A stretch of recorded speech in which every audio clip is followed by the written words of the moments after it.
It's been a year since a deadly flash flood roared through Payson.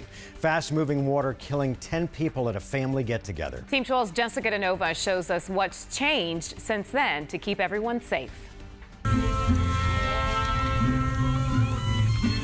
It's a sight forever burned in the memories of those who lost their loved ones to a flash flood near Payson in July 2017. The unforgiving waters carrying debris from a fire earlier that year, showing no mercy. Downstream, the sun shining over a family celebrating a birthday for the weekend near the popular Cold Spring swimming hole, unsuspecting of the devastation heading their way. Holy crap! Whoa, there's in a tree! 14 swept away in seconds. A father, his 2 children and wife miraculously able to hang on for dear life.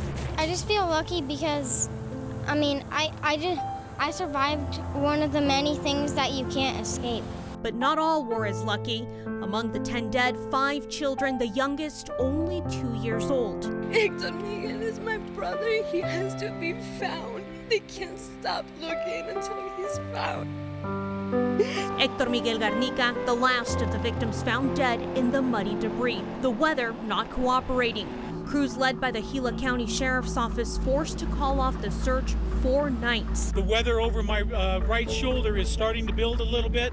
That is concern for us. But 5 days after this tragic end to a birthday celebration, closure for a family who in the end just wanted their loved ones to rest in peace together. He has to rest in peace with his whole family.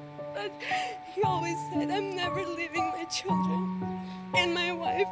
He has to do his promise. He has to be with them. The area of the East Verde River where this all happened has changed since then. Staff with the Tonto National Forest tells me they've added 10 signs warning people of the danger of flash flooding. They've also moved around the terrain in an effort to reduce log jams around the river. Jessica DeNova, 12 News.